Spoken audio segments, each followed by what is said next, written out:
Hey guys, welcome back to my show. Thank you for all my subscribers. If you haven't subscribed yet, please go down there and subscribe. While you're down there, hit the like button and hit the notification bell, and that'll remind you when I have any new videos posted. So today we're going to do a quick look at things that have changed here on the homestead. I'm starting it inside because it's a little windy outside. Hopefully you all will be able to hear me. So let's head on out and we'll see all the animals and everything that's changed. Come on, Emma. I've got the dogs with me. Let's see. Oh, there's Foxy. Say hi, Foxy. And then Emma's around here somewhere. She went and laid down. Okay, so let me go ahead and turn you around and I'll show you the gardens and the animals and everything, okay? Hold on one second. Okay, guys, so my container gardens, I had planted the tomato seeds just before we had a frost. They haven't, well, there's something that's coming up. They're like right there, and right there, and over here. I'm hoping those are tomatoes. There's some there. But otherwise, that's kale. And then I have, I believe, I want to say it was collards and cabbage or kale, or no, not kale. Brussels sprouts, something. That's cabbage. That poor bean's looking a little worse for wear, but it's still hanging on. That is supposed to be eggplant, although that's a weed, and that's a weed. Kale, and then another bean. Had planted some beans in there. I'm going to transplant those. My carrots are popping up quite nicely. That's a collards there. Oh, our little gate to keep the dogs on the porch. Those are our radishes, a couple of tomato plants. And let's go over here and look at the raised beds.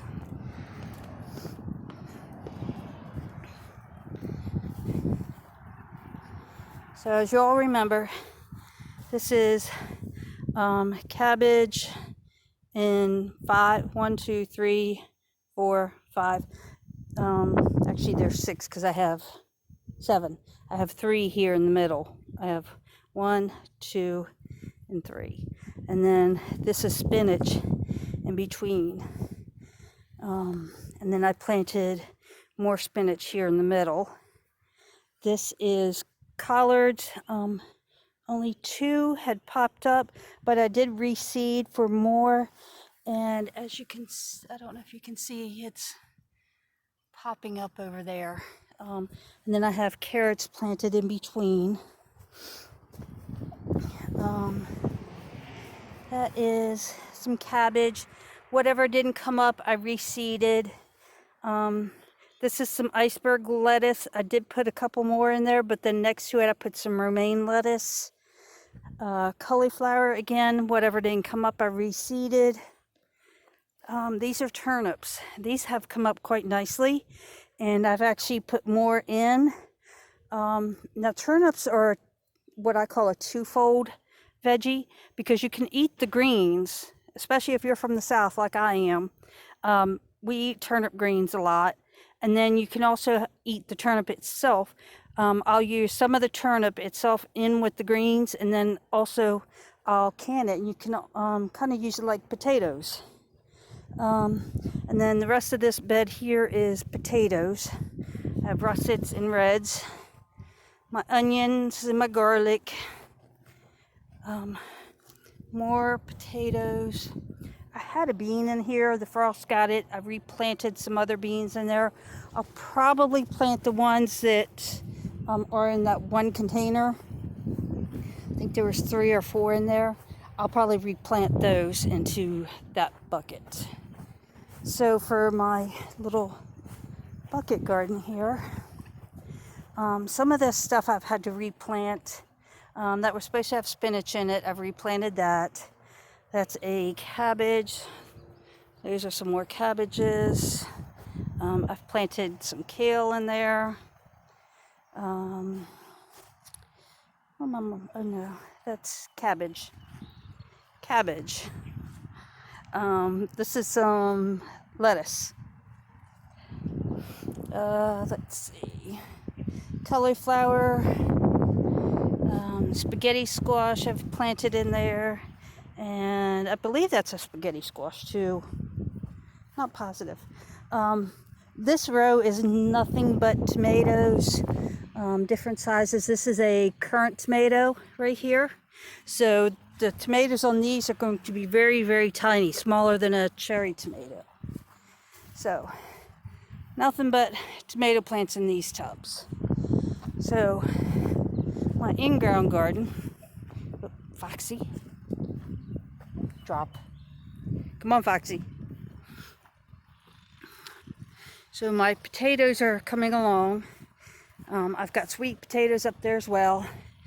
We're leaving this row blank for now. I will be planting that in the summer for the fall garden. This row, most of this side is all tomatoes. And then this side down here and the rest of this is turnips. Again, that's a twofold veggie, so we're going to get quite a bit out of that. I have planted kale, spinach, and then romaine lettuce and iceberg lettuce. And then we have eggplants and green peppers and banana peppers. We've got beans here. We've got all sorts of cucumber plants, whether they're like the slicing cucumbers, eating cucumbers, or pickling cucumbers. We have some spaghetti squash. I have a sprinkler that we have set, and it's set to do automatic. I don't know where all my markers went to, but it turns on early in the morning and it waters for quite a while. These are cauliflowers. I know I have watermelons way up at the top, pumpkins. These are all like vining. Yeah, this is a yellow squash. There's a whole bunch of these as well. Although yellow squash isn't vining, but more cauliflowers and cabbages and kale. Yeah, all my peppers. So that's that. We're getting there. Oh, and then all the corn is overplanted over here. And as you can see, that is now coming up. So we're happy about that. I know it's probably easier, cheaper to go and buy the corn in bulk from the local farmers market, but we figured we'd try and grow some of our own. So I'm gonna put you on hold while I walk over to the chickens. Okay, so here's our regular chickens. We had a lot of rain, so it really does a number to their pen. It's dried up for now, but we're getting ready to have a whole bunch more rain coming in.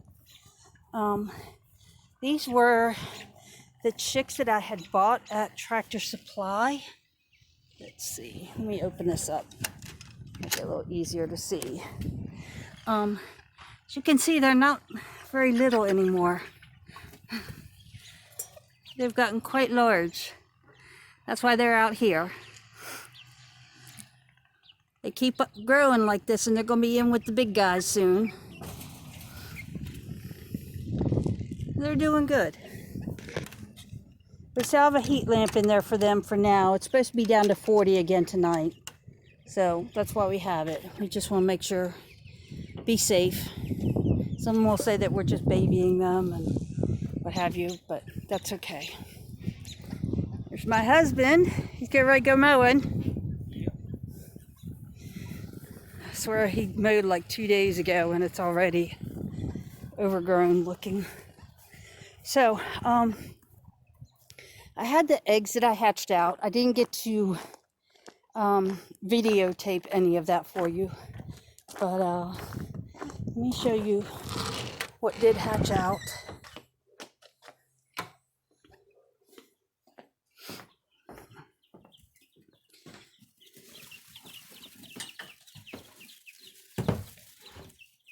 So, here are the chicks. They're very cute. I have a total of 7 that hatched. I had one that was not fertile. I had one that had started to hatch, but unfortunately didn't make it. So then that left 4 other eggs. And I checked on them, and 2 of them had started to develop, but never fully developed. And then 2 had fully developed, but for whatever reason never hatched. So I'd say it wasn't too bad for my first time, but I can't wait to see what they really look like as they grow up. And it's funny, I have one that's like black. I don't know if it's going to be all, well, except for the chest and under the chin, it's got white. Let's see. Let's see.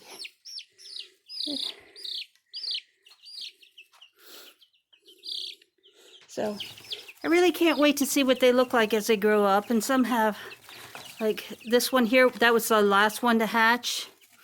So it's smaller, a little bit smaller than the others, but it's got like a little black racing stripe down its back. And a couple of the others are really pale, but they have some black spots on them. So, but they're coming along quite well. Oop. Knocked the leg off.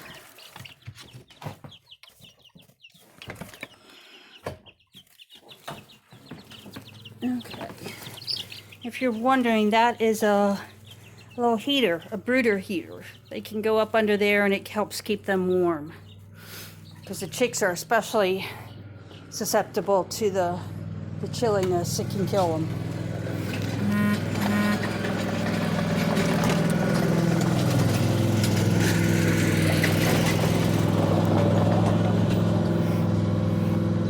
Alright, so we're going to head on into the house, and I got some fruit that was gifted to me, fruits and veggies that were gifted to me. So today we're going to look at making homemade applesauce. So I'll be back with y'all in just a few.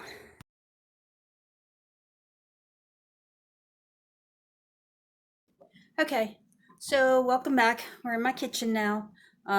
It's kind of tiny. There isn't much to it, but it does the job. So I have a bunch of the apples. They've been soaking in the sink with a little bit of apple cider vinegar. The apple cider vinegar will help get some of the pesticides off. And I've just had them sitting here soaking for about 20-30 minutes. Just pushing them down and moving them around. And the next step is I will take these out, and I will, I'm not going to peel them, not going to core them or anything. I'm just going to cut them into chunks. So let me get that set up and I'll show you that in just a second. Okay, so what we have here are some Golden Delicious and some Evercrisp apples. It's what I got. It was given to me. So we do with what we can. Like I said, we're not going to do anything to these, but cut them up. I have a heavy bottom pan here. I have some water just covering the bottom of it. And we're just going to cut up all of our apples and stick them in the pot with everything. Peels, core, stem, it doesn't matter. So, you get the gist. You just do a couple, and then I'll give you a pause, and we'll come back after I have these all chopped up.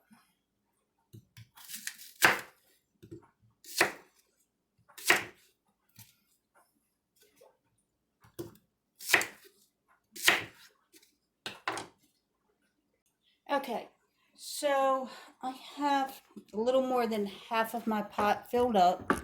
Um, my family, we love cinnamon applesauce. So I'm going to be putting some cinnamon in here. Now, only do this if that's what you like, and you put according to how much your family likes. If y'all only like a little bit, only put a little bit. Also, I almost forgot this. You can only do it this way if you have a food mill. If you do not have a food mill, then yes, you do still have to peel and core your apples before cooking them. But I have two different food mills, so I'm able to do it this way and cook them down and just put them through the food mill, which you'll see in a little while. Also, while I'm at it, my beautiful little apron. These are custom made by a lady named Pauletta. She has a Facebook page. I believe it's called My Favorite Things by Pauletta. I will have a link in the description down below. She makes all sorts of different styles, different sizes. If you don't see a pattern you like, you can send her a message and she will try and search for that pattern if she can. Very reasonably priced. I think I paid like $24 or $24, I think, for mine. And it's got a couple different buttonholes here so you can adjust this, and it just ties in the back. But I really like mine. So like I said, if you want a beautiful custom apron, head her way. She won't do you wrong. I almost forgot, she also makes I call them Mommy and Me aprons. So it's matching aprons for mother and daughter, which I think are just the cutest. Unfortunately, no daughters.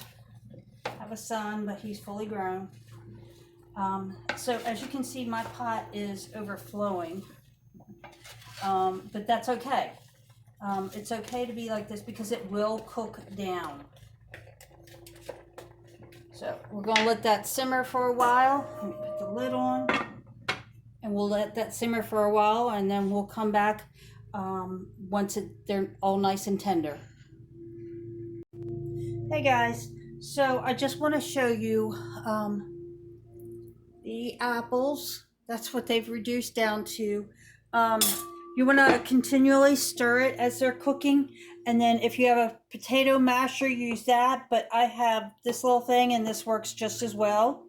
And just mash it down, stir them. I have it turned off now, letting it cool down some.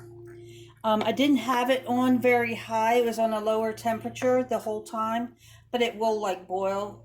So it's almost applesauce now, but we'll put it through the food mill after it cools off some. I'll leave the lid off. In the meantime, for the jars, because I'm actually going to put those into pint jars. So I've run everything through the dishwasher. I have rings in here. I have little half pints. That's actually what I'm probably going to do is those. I have pints, and then I've got quart jars also in here. I've run that because I'm also dehydrating. I got a whole bunch of onions and green peppers, and I'm dehydrating those. Some I'm going to leave as chunks, and some I'm going to grind up to make like a onion powder for when you're cooking, making stews, stuff like that. You can throw all this stuff in as you're making stews and soups.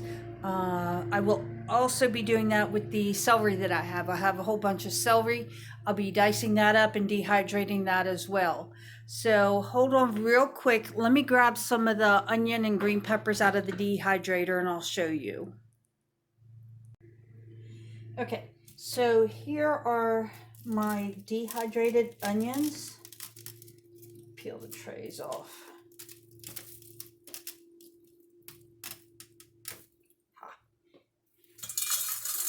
I'm just gonna dump them in a bowl for now until the jars finish drying all the way. I will stick these into different jars. I'll stick them whole like this into some of the jars, and then I have a one of the food savers, and I have the jar attachments. So then I will vacuum seal them into the jars, which will make them last even longer. And I'll show you that process when I get there. Right now I'm trying to get all the little onion pieces off of the mat.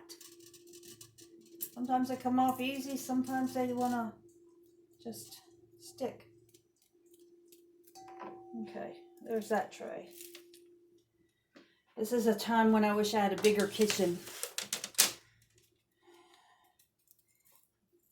I love a nice big kitchen with like a nice island in the middle, plenty of workspace.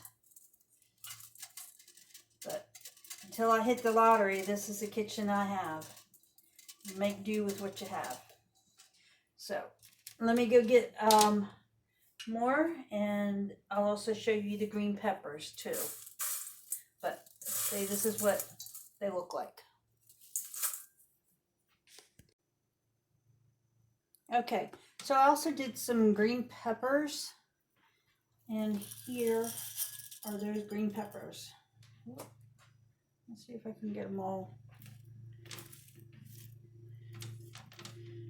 You'd be amazed. This was several green peppers, and I just sliced it up, and that's what it boils down to, is that. But like I said, I'll put these in a jar, and I will vacuum seal that jar. And then these are available anytime I need to add to a stew or anything. You just throw them in with a stew or a soup. You always have then fresh green peppers, fresh onions. Like I said, with the onions, some of these I'm going to end up grinding up to make an onion powder as well. I'm going to have a bunch more onions I have to do, as well as the celery and green peppers. I'm not going to let anything go to waste. As much as I can, I use it. As well as when I was doing the onions, all of the peels and everything from the onions, they go into my compost pile. There's certain things also that as I'm doing, sometimes they'll go into my compost pile. Other times I'll feed them to my chickens. My chickens love things, tomatoes especially, cucumbers, melons, you name it. They love all sorts of stuff. So I just have to be careful what it is that I feed them, because there are some things that are toxic to chickens. But here's the green peppers. Here's the onions. So let me go ahead and slice up some more stuff to get dehydrating, and I'll show you how that goes too. Be right back. Okay, so here's what we're going to do with the onions to dehydrate.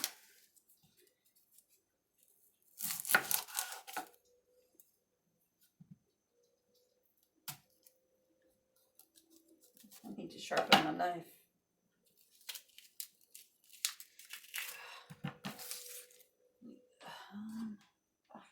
That's my scrap bowl. Oh, I have one around. Just throw all my scraps in there. All right. Cut it in half, and then just chop like this. All right.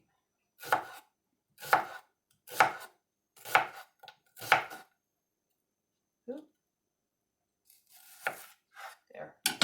Now we're going to take these slices and just pop them up. Put them onto the dehydrator tray. Just separate them out.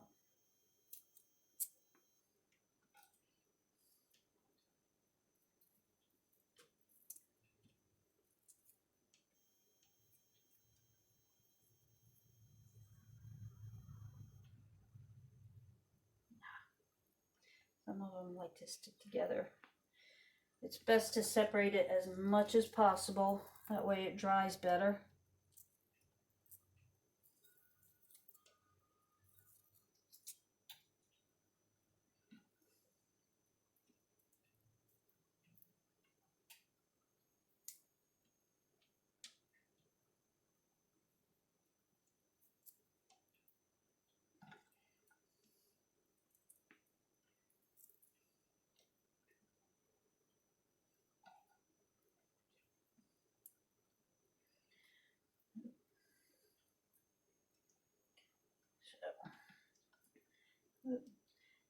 you can get like 1 whole onion per tray.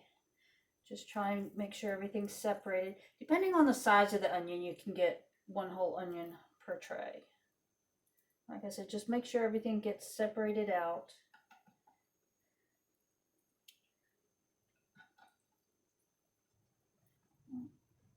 Can't forget this corner. Get that separated. Any little spot that you see that's open, take up. Because this stuff will shrink down, so try and utilize as much space on here as you can. So there we go. 1 tray filled. I'll do the rest of these onions, and then I'll also do some celery, and I'll show you the celery when I get to that. Okay, so I'm working on the celery now. I have a whole bunch of celery. I just cut the bottom off, washed it, and now I'm just chopping it up. And then we're just going to lay it out on the trays and try and separate them some. And just keep doing that until your tray is full. Cut that off.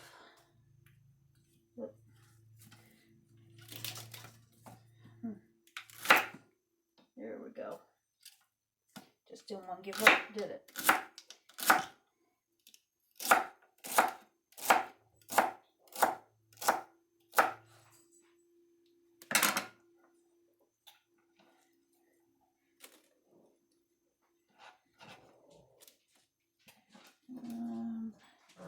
And all this stuff, the ends, I'm just going to put in my compost or feed to the chickens.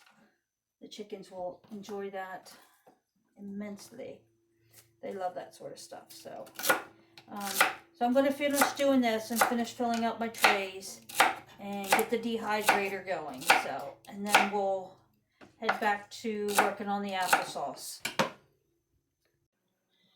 Okay, so this is a new food mill that I just got. So this is one I'm going to be trying for the first time today. I've got some of the apples up to about here in the hopper. You can see the juices coming out over there. So let's go.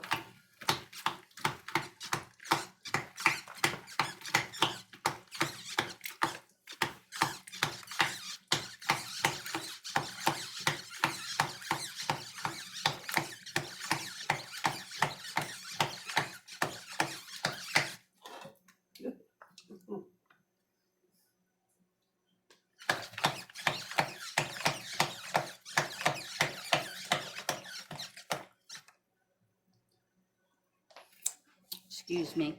So we have the peels and the stems and the core and all coming out over here, and the applesauce coming out over there. But there's still like apple in this, so I'll probably put this through a second time. Get down in there.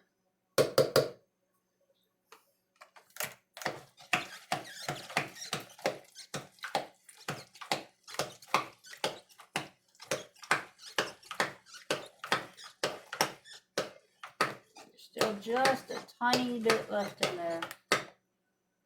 All right.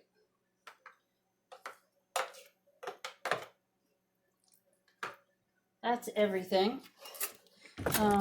Whoops, sorry. Let me give a little taste. It's still warm, so.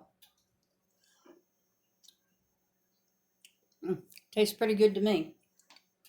I'll have to give my husband some and have him try it, but here we have applesauce. All we have to do now is put it in jars and then can it.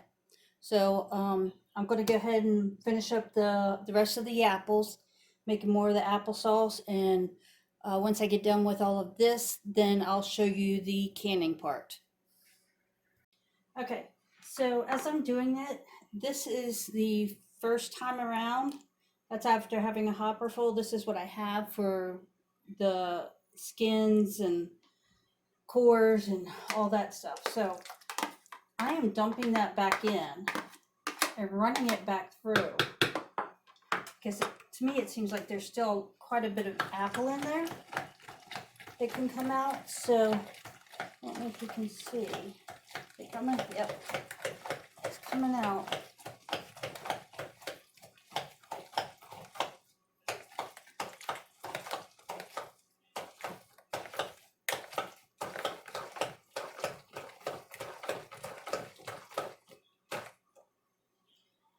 So after running it through a second time, that's all that's left. So I would highly recommend running it through 2 times. I've filled up a dozen of the little half-pint jars. That's the perfect size, like for my husband. I can just pop some of those in the refrigerator. He likes snacks or whatever, so that's the perfect snack size for him. Otherwise, I'm doing regular pint jars. Okay, so when you're doing these, I probably have a little too much. You want a 1/2 inch headspace. Actually, I'm okay there. I have more than a 1/2 inch there, so, but you want at least a 1/2 inch headspace. 1/2 inch is right here on here.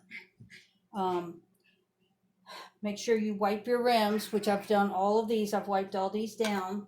And then you want your lids to be simmering in a hot pan. This is I'm sorry, in a hot water.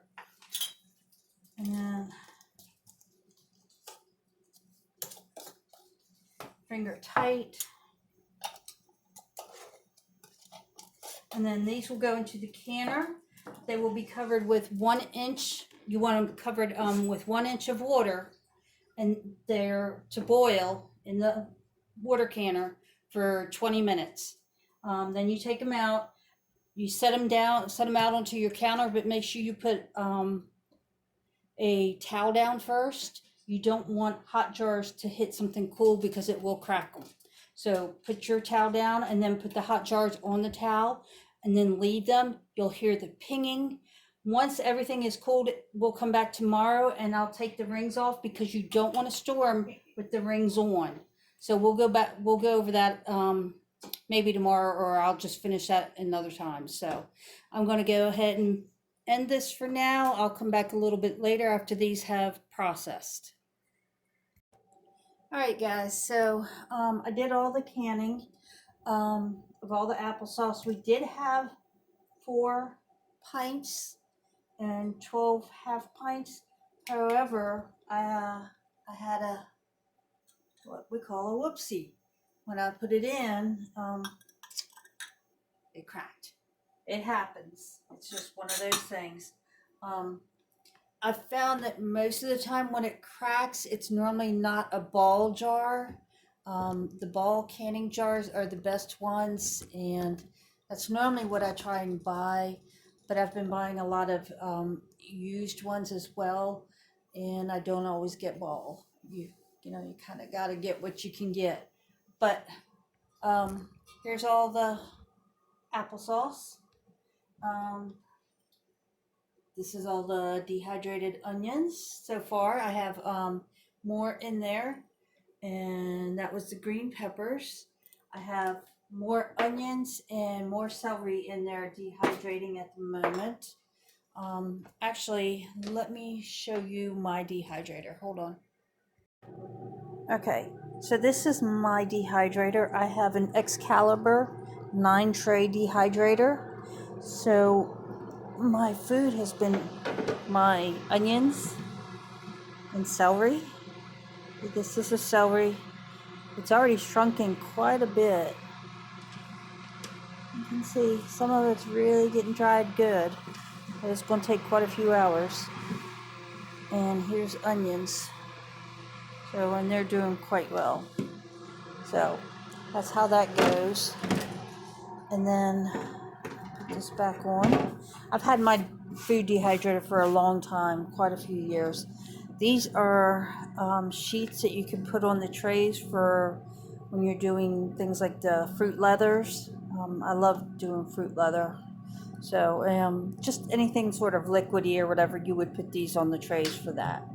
So these are going to be going for several more hours before they're done. They'll be going overnight, and then Tomorrow I'll take them out and put them in jars.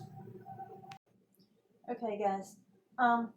So as these are cooling off, you'll hear them ping, and that's a sound that you do want to hear.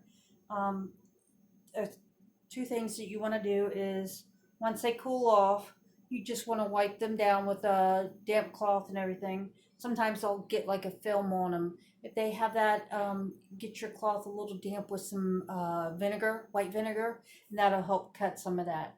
Now, when you go to store these, after you've canned them, you want to take the rings off. You store them without these on, because if this seal fails and this is on, then you won't know. It'll keep that down there and you'll have a false seal. So you have to take these off and store them like this. So if that seal breaks, you'll know. But this is popped. As you can tell, there's no more, see, it's sealed. We now have homemade applesauce. So I'm gonna wipe these down and take the rings off, and we'll be all set. I have a few friends that will be getting some, so my husband will be eating some. I'm not sure if I'll film any more tomorrow. I'll be doing more applesauce. If I do something different, I'll film it and post that as well. I will be doing sometime within the next couple days. I also have a whole bunch of potatoes, and I'm going to be canning those. So I'll probably do a little video of that as well. Okay. In the meantime, though, I'm going to go ahead and close this out. And if I do anything else, I'll just put it on for another video that I post up. But make sure you subscribe if you haven't already. I appreciate that. Leave any comments that you have down below. I'll try and answer any. Make sure you like my video, and if you ring that notification bell, whenever I post any new videos, then it'll let you know. Take care of yourself, take care of each other, and God bless, and have a great day. Thank you.